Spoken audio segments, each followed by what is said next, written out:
अस्सलाम वालेकुम, आप देख रहे हैं हो क्या रहा है। मैं हूं फैसल अब्बासी। इरशाद अहमद आरिफ साहब प्रोग्राम में साथ हुआ करते हैं, ज़ाती मसरूफियात के बायस आज प्रोग्राम में वो शिरकत नहीं कर रहे हैं। आज की सबसे बड़ी डेवलपमेंट ये है कि पेशावर हाई कोर्ट ने पाकिस्तान तहरीक इंसाफ को भल्ला लौटा दिया है। मुख्तसर फैसला जो जारी किया गया है पेशावर हाई कोर्ट की तरफ से, उसके 3 निकात हैं कि 22 दिसंबर का फैसला गैर आइनी है। पाकिस्तान तहरीक इंसाफ को बल्ला बतौर इंतखाबी निशान दिया जाए और सर्टिफिकेट इलेक्शन कमीशन अपनी वेबसाइट पर जारी करे। इसके बाद पाकिस्तान की सियासत पे क्या असरात होंगे। मोस्ट इम्पॉर्टेंट बात यह है कि जो फ़रीक़ैन हैं जिन्होंने एतराज़ किया था उनको भी किसी हद तक सुना गया, लेकिन जो सबसे नुमायाँ फ़रीक़ थे अकबर एस बाबर, उनका ये शिकवा रहा कि पेशावर हाई कोर्ट ने उन्हें नोटिस नहीं किया, उन्हें नहीं बुलाया। और अब अकबर एस बाबर ने इस फैसले को सुप्रीम कोर्ट में चैलेंज करने का ऐलान कर दिया है। सवाल ये भी है कि इलेक्शन कमीशन अब कल अपनी बैठक कर रहा है। कल के इजलास में ये तय हो जाएगा कि पेशावर हाई कोर्ट का ये फैसला यहीं तक इलेक्शन कमीशन रुकेगा या इलेक्शन कमीशन भी सुप्रीम कोर्ट जाएगा। इस पे आईनी कानूनी निकात क्या हैं, इलेक्शन कमीशन के पास ऑप्शन क्या हैं, और क्या इस फैसले को अगर ये मुअत्तल कर दिया जाता है तो फिर 13 तारीख तक जो इंतखाबी निशान अलॉट होने हैं उसमें फिर पाकिस्तान तहरीक इंसाफ के लिए जो इंतखाबी सूरत हाल है वो क्या होगी।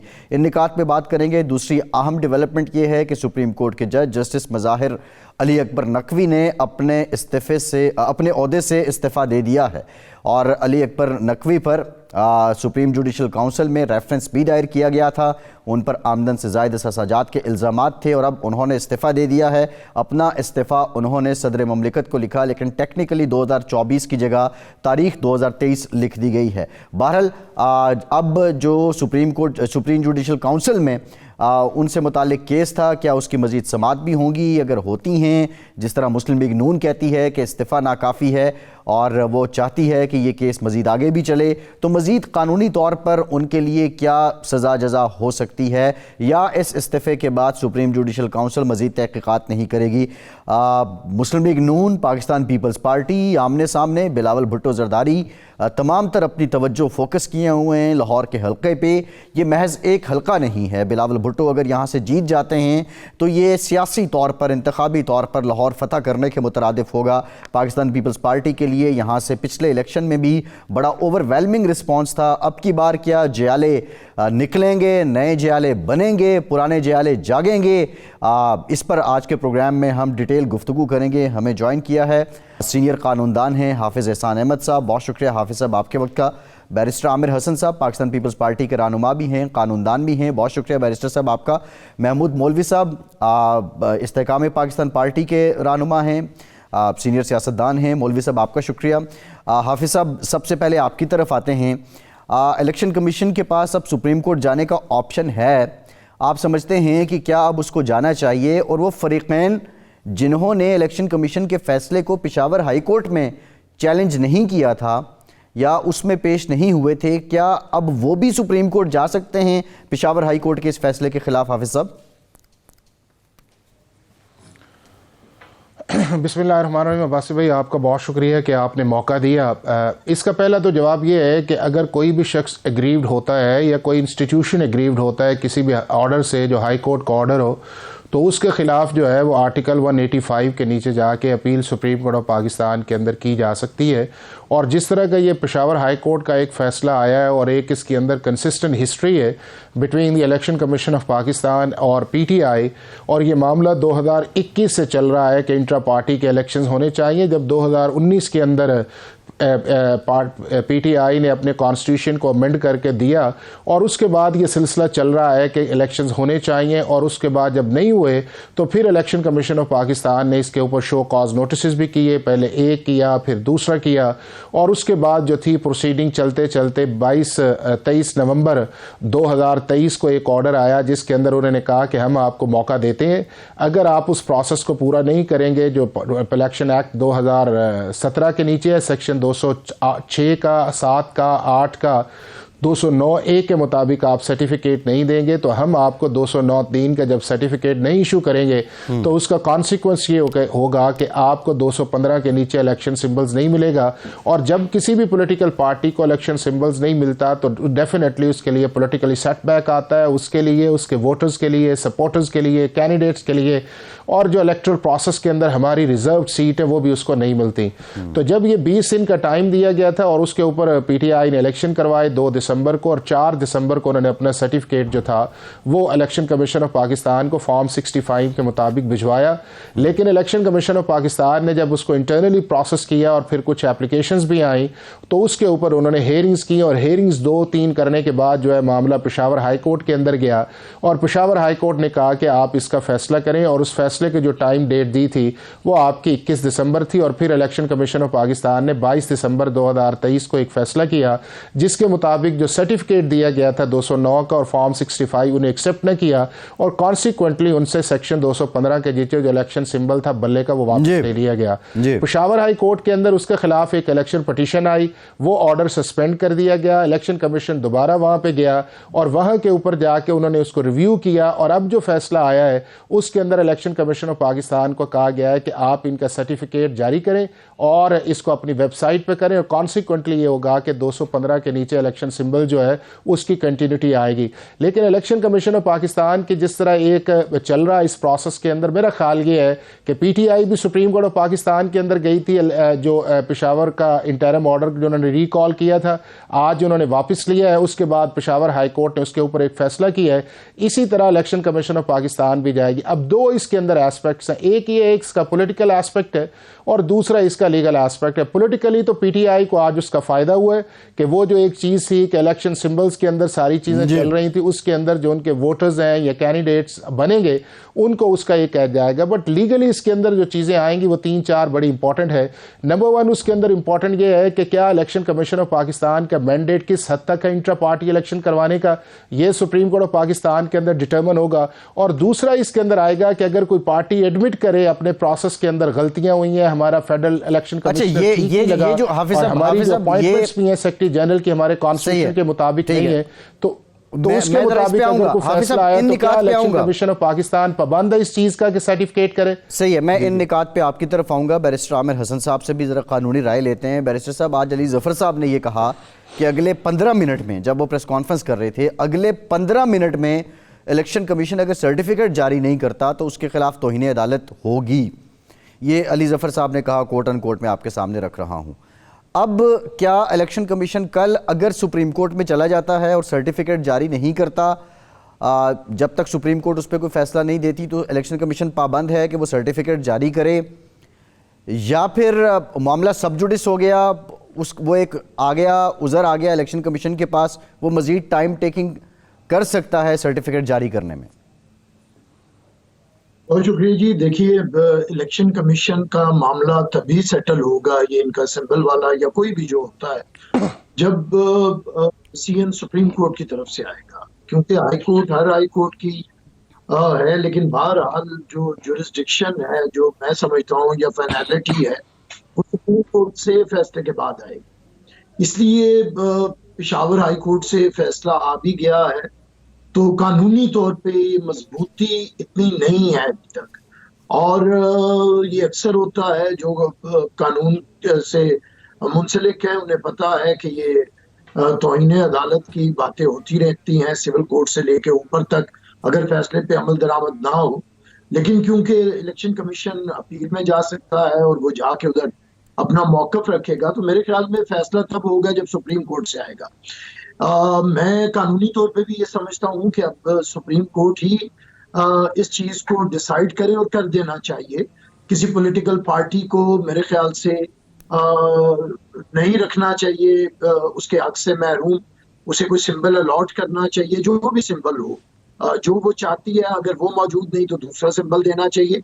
एक अगर कोई पॉलिटिकल पार्टी है और अगर उस पर कोई कानूनी कदगन भी नहीं है, कोई उस पर बैन भी नहीं लगा, तो फिर उसे सियासी जमात के तौर पे इलेक्शन लड़ने से कानूनी तौर पे भी नहीं रोका जा सकता। और मैं समझता हूँ कि सियासी तौर पे भी उसके बहुत से मुज़मरात ही होते हैं, नुकसानात होते हैं, कभी भी ये अच्छा नहीं होता है। तो मैं एक पॉलिटिकल एक्टिविस्ट के तौर पे भी, और पाकिस्तान पीपल्स पार्टी हमेशा से समझती है कि किसी सियासी फर्द का और किसी सियासी जमात का उसे उसके हक से महरूम नहीं रखना चाहिए। तो मैं उम्मीद भी करता हूं कि जब ये मामला सुप्रीम कोर्ट के पास आएगा तो ये मामला हल हो जाएगा।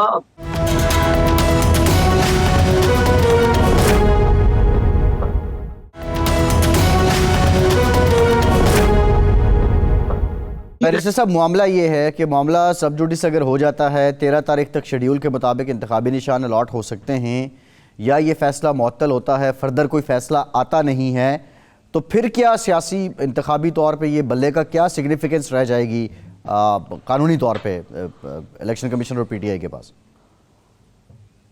अब देखिए, मैं अब पीटीआई को मुशावरत तो कोई भी नहीं दे सकता, अल्लाह ही उन्हें हिदायत दे सकता है।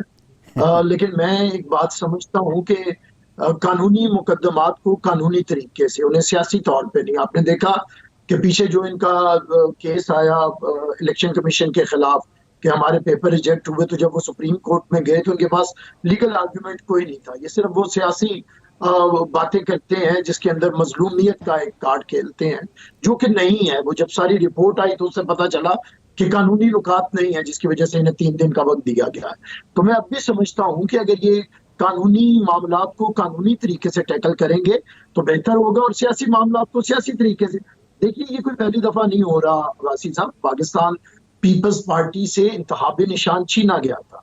हमारे पास तलवार का निशान था, 2 दफा हमने उससे जीते, 2 तिहाई अक्सरियत के साथ जीते, लेकिन वो हमसे छीन लिया गया। और कोई एक इलेक्शन की बात नहीं, 11 साल तक पाकिस्तान पीपल्स पार्टी को बतौर सियासी जमात इंतखाबात में हिस्सा लेने से रोका गया 77 से 88 तक, और 88 में जाके हमें तीर का निशान अलॉट हुआ।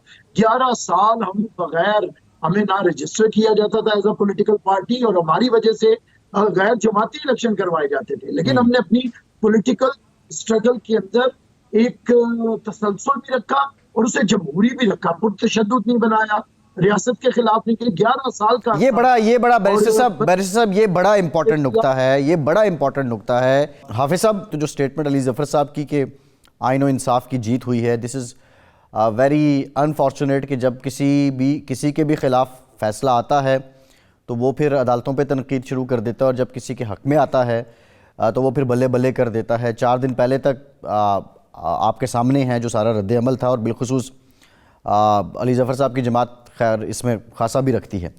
मेरा सवाल आपसे ये है कि ये जो सारी प्रोसीडिंग हुई हैं, इसमें जो इंट्रा पार्टी इलेक्शन थे उनका मेरिट क्या था, वो हुए कैसे, और उससे पहले इलेक्शन से पहले जो उमर अयूब साहब का मामला था कि उनकी नॉमिनेशन कैसे हुई, उनके पास आइन के मुताबिक इख्तियार क्या थे, वो सारी बातें आप समझते हैं कि वो साइडलाइन नहीं होगी और ये फिर डिस्कस होता रहा कि इलेक्शन कमीशन के पास इख्तियार है या नहीं है?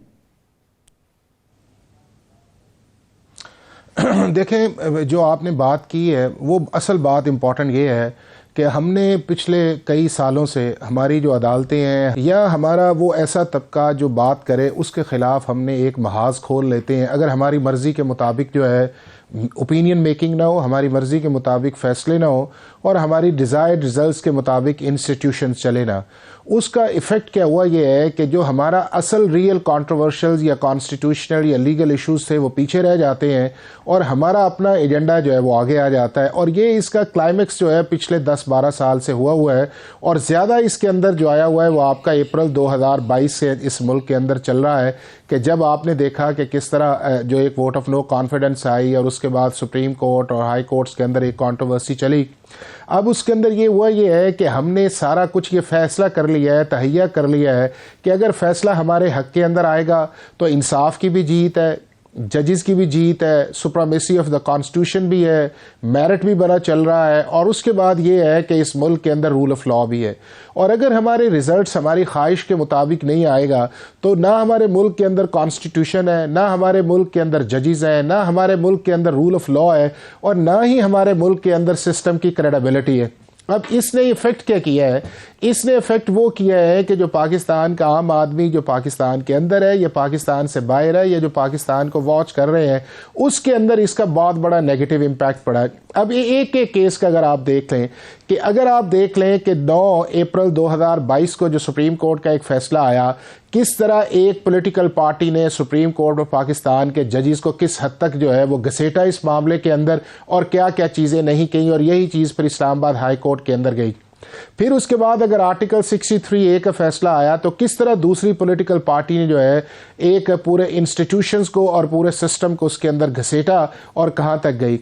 फिर उसके बाद अगर आप देख रहे हैं कि नैब की जजमेंट आई तो उसके ऊपर आप देख लें पंजाब के चीफ मिनिस्टर का जो था सस्पेंशन कर, उसके पावर्स को सस्पेंड करना या उसे काम से रोकना, उसके अंदर अगर हाई कोर्ट ने मुदाखलत की तो किस तरह आया।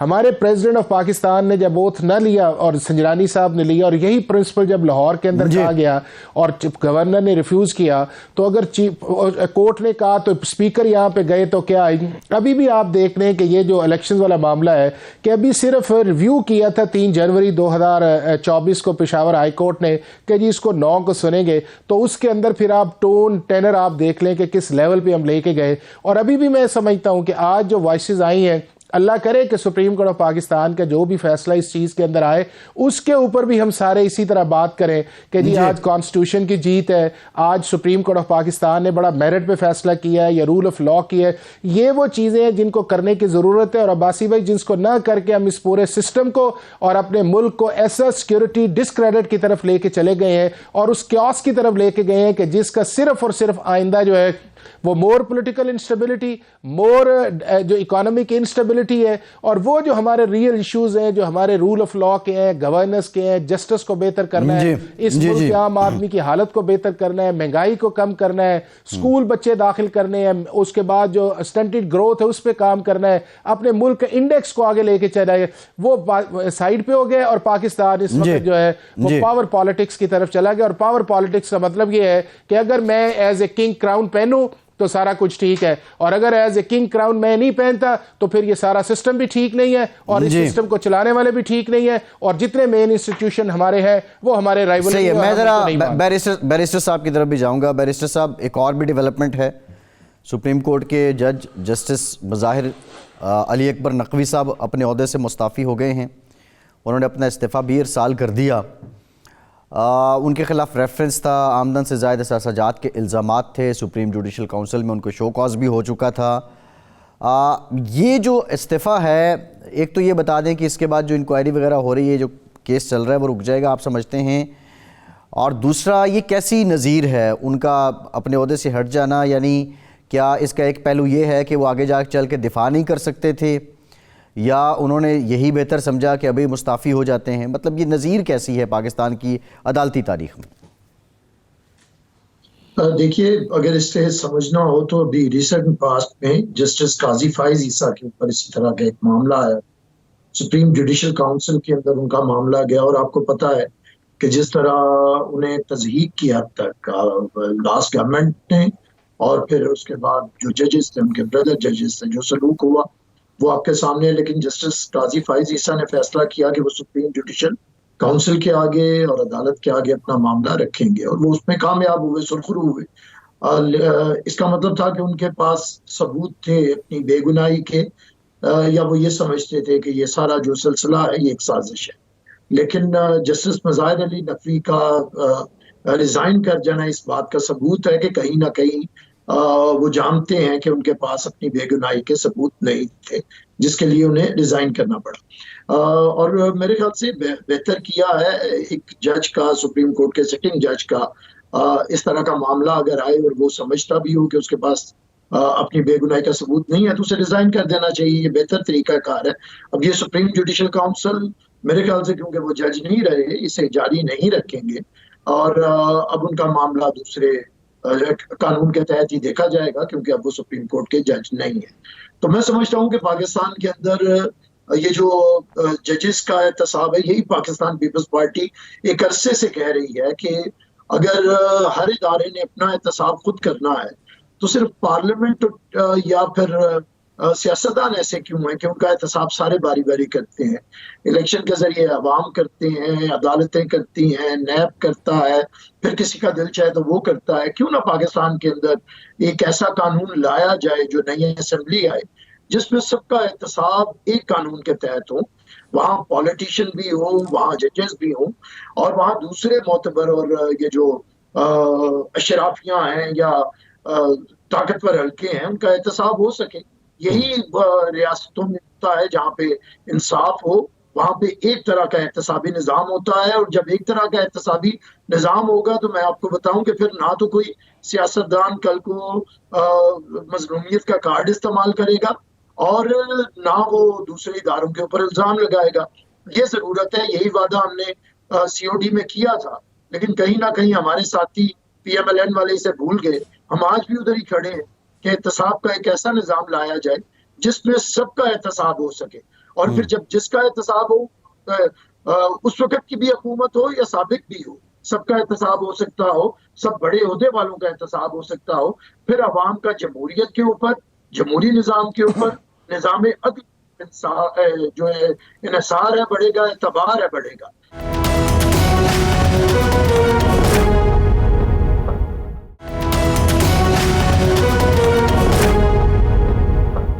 सीओडी का आपने जिक्र किया है, खैर उसके बाद 18वीं तरमीम तो आपने की है, लेकिन महमूद मौलवी साहब अब बात हो रही है कि सियासी जमातें इस बात पे इत्तफाक कर रही हैं कि जो आइन के आर्टिकल 62 और 63 हैं इसमें तरमीम की जाए और इसकी सख्ती को कुछ कम किया जाए।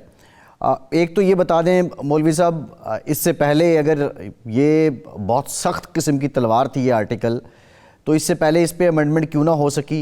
ये अगर डिक्टेटर का बनाया हुआ कानून था तो इससे पहले अमेंडमेंट क्यों ना हो सकी? और इस सियासी माहौल में जब इतनी बेयकीनी है, आप समझते हैं कि इलेक्शन के बाद इत्तफाक हो जाएगा और इसमें तरमीम कर ली जाएगी? मेरे ख्याल से देखें, इसको पहले ही कर देना चाहिए था और इसकी तरमीम हो जाएगी। और आप ये देखें कि पार्लियामेंट में इसके ऊपर देखें, जो अभी सुप्रीम कोर्ट के जजमेंट आया, इसको तो पार्लियामेंट ने अप्रूव किया था ना कि जी लाइफ टाइम नाअहली नहीं होनी चाहिए। उस वक्त उसको जो है फिर चैलेंज कर दिया गया। देखें, ये तो पार्लियामेंट ने अप्रूव किया था ना।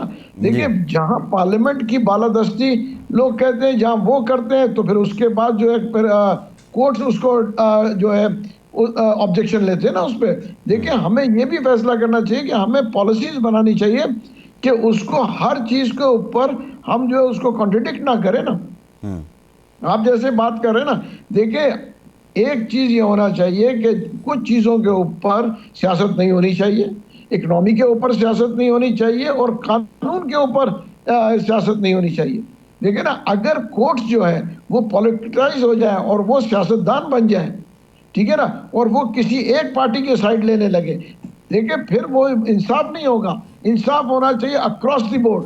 अगर किसी एक इंडिविजुअल पार्टी के मेंबर के लिए रात को कोर्ट खुल सकता है तो हर आदमी के लिए वो कोर्ट खुलना चाहिए। ये नहीं हो सकता कि आम आदमी के लिए वो महीनों धक्के खाएं और जो वर्कर जो है महीनों तक जेलों में हो और लीडर्स जो है जमानत करा लें घंटों के अंदर। ये दो किस्म का कानून तो नहीं हो सकता कि वर्कर्स आज भी जेल में हैं और लीडर्स जो हैं वो जमानतें करा करा के निकल रहे हैं। तो फिर क्या फायदा उन वर्कर्स का जो बेचारे आज फंसे हुए? उन बच्चों का क्या कसूर है? मेरा कहना है उन बच्चों का कसूर क्या है जो 9 मई में थे? मौलवी साहब, अब सवाल ये है कि देखें, जब अप्रैल 2022 की बात है, उस वक्त बहुत ज़्यादा पीटीआई की तरफ से ये प्रचार किया गया और आप पीटीआई का हिस्सा थे कि अदालतें रात क्यों खुलीं।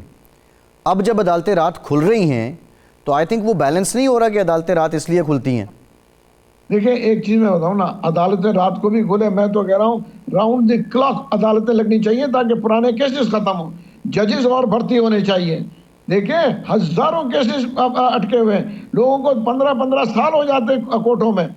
मैं आपको कहूँ क्रिमिनल केसेस जो हैं 15-15 साल से चल रहे हैं, बल्कि 17 साल से चल रहे हैं। तो आप मुझे बताएं, अगर 17 साल से कोर्ट में केसेस चल रहे हैं तो फिर वो इंसाफ कब मिलेगा? सही है। अच्छा, मैं ज़रा हाफिज़ साहब, जस्टिस मज़ाहिर नकवी साहब का इस्तीफ़ा, इस पे जो रूल ऑफ लॉ है उससे मुतालिक क्या असरात आएंगे और इसकी क्या कोई सियासी असरात भी हैं, और ये इस्तीफ़ा क्या नकवी साहब के बचाव का बाइस बन सकेगा?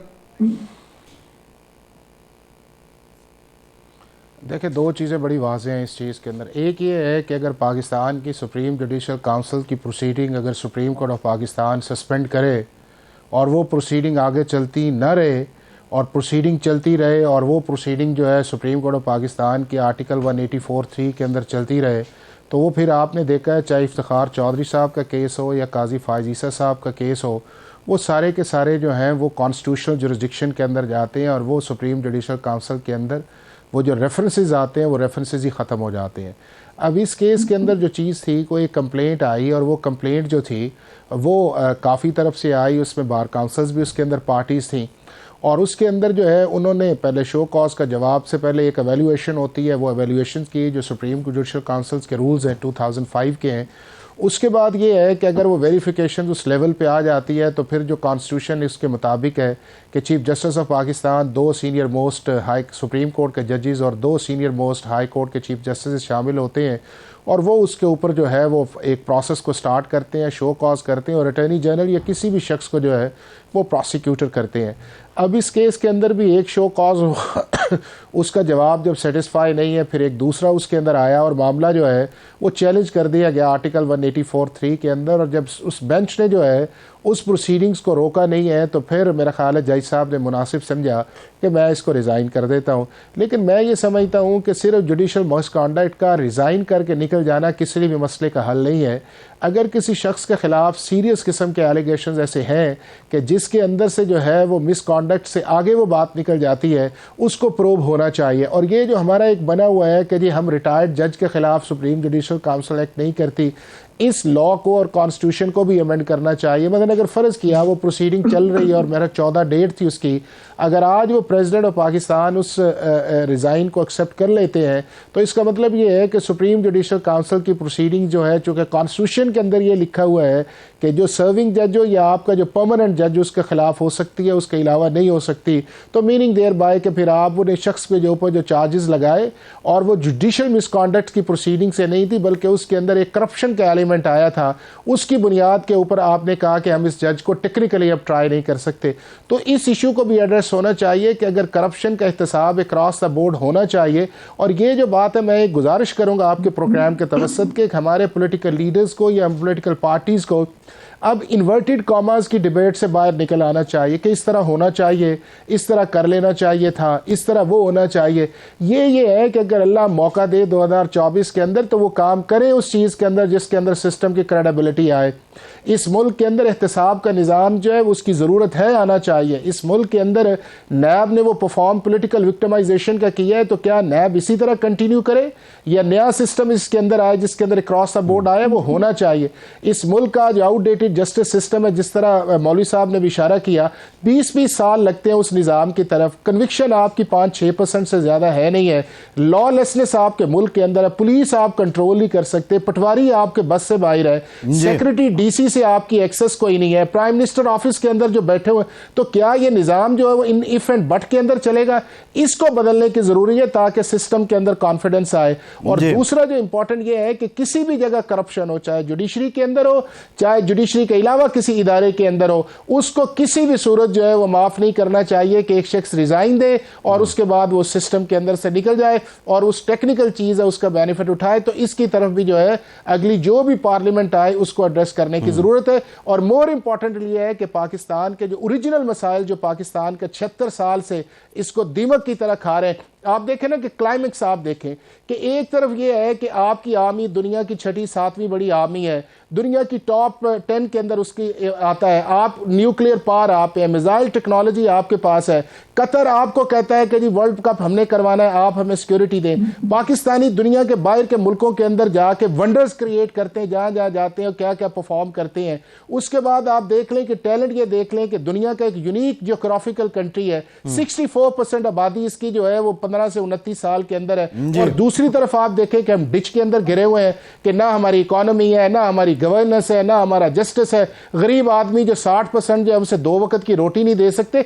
तो इन इश्यूज को ये साइड है कि ये साइड है और ये काम जो है ये हमारे लीडर्स का है, पॉलिटिशियंस का, और इसकी तरफ एड्रेस करना चाहिए। इसके अलावा कोई ऑप्शन नहीं है। आई थिंक अदर साइड की आप बात कर रहे हैं और other side is very important. जो हर तस्वीर के कई रुख होते हैं लेकिन बहुत से रुख जो हैं वो पोशीदा रहते हैं, कोई एक रुख सामने आ जाता है।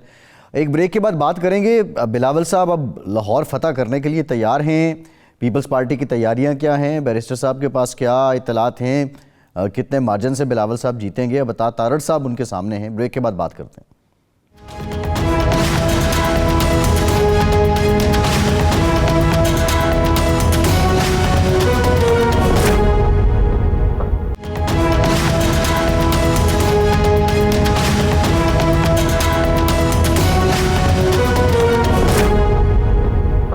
ब्रेक के बाद एक बार फिर से आपको खुशामदीद कहेंगे। बैरिस्टर आमिर हसन साहब, बिलावल साहब लाहौर के लिए खासी कोशिश कर रहे हैं, अता तारड़ साहब मुकाबले में हैं। वो ये सवाल कर रहे हैं कि पीपल्स पार्टी ने किया क्या है, और आप समझते हैं कि ये शेर के मुंह से निवाला आप छीन लेंगे?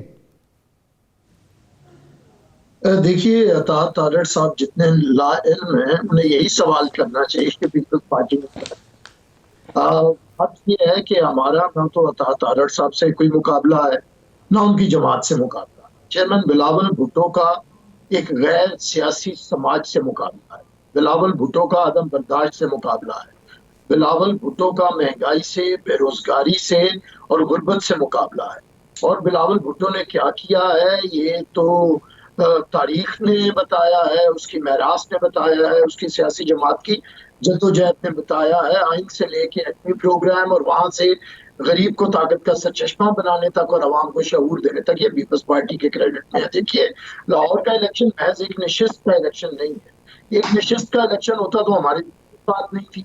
ये इलेक्शन असल में एक फिक्र का, सोच का इलेक्शन है। लाहौर कभी पाकिस्तान का सियासी गढ़ रहा है। हम कोई एक सीट फतह करने के लिए यहाँ पे नहीं आए। इस सियासी गढ़ को, इस सियासी मरकज को, जो कि दानिश्वरों का शहर था, बेहतरीन सियासी मरकज का शहर था, इसे ज़िया अमरीयत के दौरान जिस तरह समाज को गैर सियासी किया गया, लाहौर को, पंजाब को गैर सियासी किया गया। यहाँ से गैर सियासी कुव्वतों को उभारा गया जिन्होंने मजहब कार्ड इस्तेमाल किया। यहीं से छांगा मांगा ऑपरेशन आया, यहीं से सरमाए की सियासत आई, यहीं से बरादरी की सियासत आई, यहीं से अदम बर्दाश्त की सियासत आई, यहीं से नफरत की सियासत आई और तकसीम की सियासत आई। और पाकिस्तान का जो हाल हुआ वो आपके सामने है। फिर उसे एक लाडला यहाँ तक लाया, एक और लाडला आया तो वो इसे तशद्दुद तक ले आया। फिर हमने ऐसी भी सियासत देखी कि लाहौर के अंदर ही, लाहौर में कोर कमांडर के घर को जला दिया गया, क्योंकि जो कि जिना हाउस था। ये वो सियासत था जो कि समाज को गैर सियासी करना था। सियासत के नाम के ऊपर तशद्दुद ऑर्डर ऑफ द डे बना दिया गया। आज बिलावल भुट्टो ने अगर फैसला किया है लाहौर के अंदर इलेक्शन लड़ने का, तो वो इलेक्शन असल में उस नफरत के खिलाफ, इंतकाम, तकसीम और तशद्दुद। बैरिस्टर साहब, ये बातें सब ठीक हैं, ये बातें सब ठीक हैं, लेकिन कारकर्दगी की बात करें तो नून लीग ये आपसे सवाल पूछती है कि बिलावल साहब लाहौरियों को ये बताएंगे कि हम लाहौर को कराची जैसा बना देंगे? मैं जवाब दे देता हूँ। लाहौर जो है ना, लाहौर आपने देखा है, आप भी अरसे से यहाँ पे मुकीम है, लाहौर हमने भी देखा है। कराची जो दिखाया जाता है जान के, उस तरह लाहौर भी है उतना, और उससे ज्यादा ये होगा वैसा लाहौर। लेकिन वजह ये है कि चंद हाउसिंग सोसाइटीज के रोड्स दिखा के उसे लाहौर बताया जाता है। हम ये बताएंगे कि लाहौर के अंदर नीली पीली ट्रेनें चलाने की जरूरत नहीं थी, जिसने बेड़ा गर्क किया आपका। यहाँ पे दिल के हॉस्पिटल्स की जरूरत थी, यहाँ पे इलाज की जरूरत थी, यहाँ पे अच्छे स्कूल नहीं। तो बैरिस्टर साहब, आप पिंक बसेस क्यों चलाते रहे? सवाल तो ये है ना, मैस ट्रांजिट के मंसूबे आज लोगों को क्या डिलीवर नहीं कर रहे? क्या आम आदमी को आसानी नहीं हुई? मैं बात सुनिए वासी साहब, रेशो देखिए। हमने अगर पिंक बसेस चलाई हैं जहाँ पे ट्रांसपोर्ट की जरूरत है, मैं उसके खिलाफ नहीं हूँ, लेकिन आप किसकी कीमत पे चलाते हैं? हमने पहले वहां पे सेहत का निजाम ठीक किया है। हर डिस्ट्रिक्ट के अंदर सिंध में NICVD लेके गए हैं, इलाज की सहूलतें दी हैं, तालीम को हमने वहां पे तकरीबन मुफ्त किया है, आसान किया है, स्कूलों का स्टैंडर्ड बढ़ाया है, स्कूल खोले हैं, कॉलेजेस खोले हैं, यूनिवर्सिटीज खोले हैं। उसके बाद ये तीसरी प्रायोरिटी हमारी रही है। लेकिन पंजाब में क्या हुआ है कि जिनकी 40 साल हुकूमत रही है, उन्होंने दिल का एक हॉस्पिटल बनाया है। अब मुझे बताएं कि आज किसी घर का बजट बनाएं तो 70% बजट में आपका तालीम है और सेहत है। अगर यही तालीम और सेहत फ्री हो, सही है। तो जरा ये जो आप बात कर रहे हैं महमूद मौलवी साहब, जो बैरिस्टर साहब बता रहे हैं, सिंध में पीपल्स पार्टी की कारकर्दगी और कराची की भी इन्होंने बात की है। ऑब्वियसली एक डिफरेंस हम तो फील करते हैं, कराची में भी कुछ ऐसा मुकीम रहा मैं। लेकिन आप क्या समझते हैं कि कराची में वाकई पीपल्स पार्टी ने बहुत शानदार काम किया है और इसी वजह से 15 साल से पीपल्स पार्टी की हुकूमत है सिंध में? नहीं, देखिए, मैं बैरिस्टर साहब से एग्री नहीं करूंगा। मैं बड़ा जो है ओपन अपना ओपिनियन दूंगा। देखिए, पीपल्स पार्टी ने बहुत काम अभी उनको करना है कराची के लिए और स्पेशली इंटीरियर सिंध के लिए, मैं कहूँ लाड़काना के लिए। देखिए, 15 साल में इसमें कोई दो राय नहीं है, जो लोगों की एक्सपेक्टेशन थी वैसे काम नहीं हुए। अब जो मेरे भाई बता रहे थे स्कूलों का, गवर्नमेंट के स्कूलों का सत्यानाश हो गया है, मैं बड़ी वाजे कर दूं, इसमें कोई दो राय नहीं। हाँ, मैं जिस दौर में हम स्कूल जाते थे, जो है जो गवर्नमेंट के स्कूल्स का मेयार बहुत अच्छा था। आज मेरे ख्याल से ये हर आदमी कहेगा कि गवर्नमेंट स्कूल्स का मेयार बिल्कुल ही सत्यानाश हुआ है। स्कूलों को अपग्रेड होना चाहिए। और जहाँ तक बसेस की बात हो रही है, देखिए, बसेस जो है की ज़रूरत है। आज कराची को ट्रांसपोर्ट की शदीद ज़रूरत है। उसकी वजह यह है कि ट्रांसपोर्ट नहीं होने की वजह से, देखिए, बसेस ऑब्सलीट हो गई थी। तो अगर जो पीपल्स पार्टी लेके आई है, ये बड़ी खुशाइन बात है। जो चीज़ अच्छा करेंगे तो मैं अच्छा कहूँगा। देखिए, जो चीज़ हेल्थ के ऊपर है, हेल्थ के ऊपर भी हमें अपग्रेड बहुत होना चाहिए। हम सिर्फ और सिर्फ मार्केटिंग NICD VVT के ऊपर ना करें, ठीक है ना, बाकी अस्पतालों पर भी करें ना। हर आदमी तो हार्ट पेशेंट नहीं होता है। बाकी अस्पतालों की क्या हालत है, बाकी अस्पतालों के हालत को अपग्रेड करना चाहिए। देखिए, पॉलिटिकल पार्टी है, मैं उनको बिल्कुल ओपनली कहूँगा कि आवाम के लिए जो है स्कूल्स के लिए उनको बेहतर करना है और जो है मैं कहूँगा कि अस्पतालों को बहुत बेहतर करना है। ये मार्केटिंग करना कि ये हार्ट स्पेशलिस्ट का अस्पताल का नाम लेके। अच्छा मौलवी साहब, बैरिस्टर साहब रिस्पॉन्ड करना चाह रहे हैं। हाफिज साहब आपकी तरफ भी आऊंगा, लेकिन बैरिस्टर साहब जी। जी, मैं महमूद मौलवी साहब के बहुत एहतराम के साथ उन्होंने जो बातें की, देखिए, बहुत सा काम हमेशा होने वाला ही होता है। वो अमेरिका में भी आज जरूरत होगी और इंग्लैंड और यूरोप में भी जरूरत होती है। मैं ये नहीं कह रहा सब कुछ कर लिया गया है, लेकिन 15 साल के अंदर बहुत बेहतर किया गया है। और बात यह है कि हॉस्पिटल्स के अंदर वहां पे बड़ी बेहतरियां लाई गई हैं, बेहतरीन ट्रॉमा सेंटर बनाए गए हैं, कैंसर का इलाज हो रहा है। लेकिन मैं ये नहीं कहता कि सब हो गया है, अभी बहुत कुछ होना है। जहां तक तालीमी इदारे, मैं आपको कहता हूँ, अल गजाली फाउंडेशन है यहाँ पे अलिफ लान, जो बड़ी बड़ी ऑर्गेनाइजेशन जो तालीम के लिए काम कर रही हैं, वो ये मानी है कि सिंध हुकूमत का काम तालीम के शोबे में सबसे बेहतरीन है। जी ठीक है। अच्छा हाफिज साहब, एक और मामला है। अब 13 तारीख तक के इंतखाबी निशान हो जाएंगे, ट्राइब्यूनल में है जिन लोगों के कागजात मुस्तरद हुए। अब कुछ लोग उस पर से हाई कोर्ट भी चले गए हैं। अगर शेड्यूल के मुताबिक जब निशान अलॉट हो जाते हैं और उसके बाद कोई अदालती फ़ैसला आता है कि फ़लाँ शख्स के कागजात जो मुस्तरद हुए थे वो मंजूर हो गए हैं, फिर उसकी कानूनी पोजीशन क्या होगी? क्या वो फिर उस लिस्ट में आ जाएगा? देखिए वासिफ भाई, एक्सेप्शनल सिचुएशन होती है कि चूँकि 13 जनवरी के अंदर आपने एक डेट रखी है, उसके अंदर आपने इलेक्शन सिंबल्स देने हैं और उसके बाद जो अगला प्रोसेस आता है वो आपका आता है बैलेट्स पेपर्स की छपाई आती है। और वो आपको पता है पूरे मुल्क के अंदर तकरीबन 850 से ज़्यादा हल्के हैं जिसके अंदर बनता है और वो सारा है। तो वो उस प्रोसेस को फिर आपने ट्रिगर करना होता है, फिर वो बनते हैं, फिर आगे रिटर्निंग ऑफिसर्स की तरफ जाते हैं और फिर उसका ट्रिकल डाउन इफेक्ट जो है वो पोलिंग स्टेशन की तरफ जाते हैं। लेकिन अगर कुछ स्पेशल सिचुएशन आए, और मेरा ख्याल ये है कि जिस तरह हाई कोर्ट के एपलेट ट्रिब्यूनल्स बन गए हैं, इनके बाद बेंचेस बन गए हैं, वो भी एक एक 2 दिन के अंदर फैसले करेंगे। और अगर 13 को इन्होंने डेट देना है तो बैलेटिंग की जो छपाई है वो 13 को शुरू नहीं होगी, वो 14, 15, 16 या 17 तक जाएगी। और उससे पहले पहले ये सारी कॉन्ट्रोवर्सीज जो है वो ख़त्म हो जाएंगी, चाहे हाई कोर्ट के अंदर वो केसेस आए या कोई एक्सेप्शनल सिचुएशन के अंदर सुप्रीम कोर्ट के अंदर चला जाए या इलेक्शन कमीशन के अंदर जो मामला, अगर इलेक्शन कमीशन जाता है इस पेशावर हाई कोर्ट के फैसले के ख़िलाफ़ जो है, तो वो भी 13 या 14 से पहले पहले उसका फैसला होना। चूँकि हमारी कोर्ट्स या सुप्रीम कोर्ट बड़ी कॉन्शियस इस मामले के अंदर कि जो इलेक्शन प्रोग्राम है उसके अंदर जो है कोई ऐसी हर्डल ना आ जाए कि जिससे हमारा जो 8 फरवरी वाली डेट है उसकी तरफ जाना मुश्किल हो जाए। लेकिन जो दूसरी इंपॉर्टेंट इस चीज़ के अंदर है वो मैं ये कहता हूँ कि जो हम ये सारी अब्बासी भाई बात कर रहे हैं मुख्तलिफ एरियाज़ के अंदर, ये सारे के सारे काम अगर आप दुनिया की स्टडी कर लें जिस हाल में हम पहुँच गए हैं, तो ये उनकी म्यूनसिपैलिटीज़ के काम है, उनकी लोकल गवर्नमेंट्स के काम है। दुनिया का सबसे बड़ा जो हज होता है वो सऊदी अरब के अंदर होता है, मक्का मुकरमा के अंदर होता है। तो वो ना वहाँ पे सूबाई हुकूमत आती है, ना वहाँ के ऊपर मरकज़ी हुकूमत आती है, वो म्यूनसिपल कमेटी जद्दा जो है मक्का जो है वो उसको करवाती है। दुनिया के अंदर हॉस्पिटल्स जो है वो लोकल गवर्नमेंट्स करवाती हैं। दुनिया के अंदर जो प्राइमरी और सेकेंडरी एजुकेशन है वो हमारी लोकल गवर्नमेंट्स करवाती हैं। तो ये जो गवर्नमेंट्स के पैराडाइम हमने बनाए हुए हैं और फंड्स अपने पास रख के हम कह रहे हैं कि हम इससे चेंज, और हमारे मुल्क के अंदर इन सूबों को रीऑर्गेनाइज होना चाहिए। ये 250 मिलियन की जो आबादी अब है, इसको 4 सूबों से अब नहीं चलेगा, इसको जेन्युइनली हम जो है एडमिनिस्ट्रेटिव स्ट्रक्चर के अंदर इसको लेके जी ठीक, बहुत शुक्रिया हाफिज साहब, बड़ा बेटा आपने एंड में उठाया है। हाफिज एहसान साहब, बैरिस्टर आमिर साहब, महमूद मौलवी साहब, तीनों मेहमानों का बहुत शुक्रिया। फैसल अब्बासी को इजाज़त दीजिए।